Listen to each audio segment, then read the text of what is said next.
Hi everyone, in this video we're talking about the historic practice of divorce by combat. This was a form of trial by combat, the likes of which have been made famous in the HBO series Game of Thrones. I demand a trial by combat.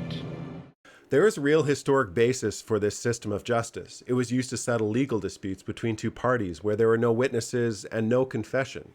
It was most commonly used when a crime had been committed, but could also be an agreed method to settle any number of legal disputes. It could take the shape of an agreement over, say, a disputed land claim. Such trials existed throughout medieval Europe, but the most documented use of the judicial practice was in German-speaking regions, where it was codified and regulated. These violent trials, for example, could use a local authority to establish conditions of a fight, such as weapons allowed, and what would happen after the battle to both the winner and loser. Combat was not always to the death. The rules of divorce by combat come from several sources, but the illustrations that show what it may have looked like come from Hans Talhoffer's fencing book, which is one of the earliest surviving European fencing manuals written in the 1440s.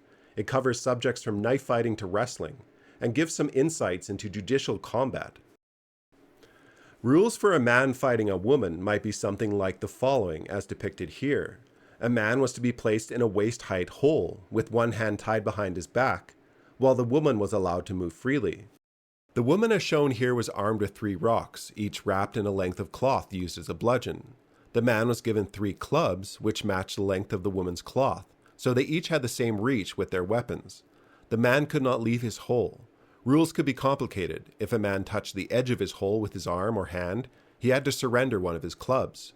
If a woman attacked him while he was surrendering his club, she would have to give up one of her rock bags. These fights were a spectacle and watched over by a judge who might conclude the fight before death occurs. The manuals have been interpreted in a few different ways, including rules such as, if the man dragged the woman into his hole, or a woman dragged him out, that might be cause for a win. There is also some evidence to suggest that depending on the crime, if the woman lost and wasn't killed, she might be buried alive in the hole, or if the man lost and wasn't killed, he might be executed in the town square. The manual itself is more focused on combat advice than it is concerned with legal outcomes, which varied.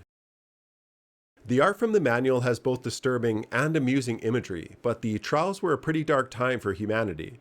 They were, for example, often used to resolve sexual assault accusations, with Christians at the time believing the victor of trial by combat was ordained by God, and therefore innocent, and the accuser therefore worthy of punishment. The good news is that female plaintiffs were free to choose their champions, making man and woman duels rare, but nonetheless they did happen. A married woman may be more isolated, for example, than one who's not. Therefore, it's believed duels between a man and woman were often marital disputes, including the right to be divorced and retain property, and even have your husband or wife executed. Alright, I'm Johnny. Thanks for attending my seminar on divorce law. My ending advice, maybe seek someone more professional. Like and subscribe to support the video, and we'll see you next time.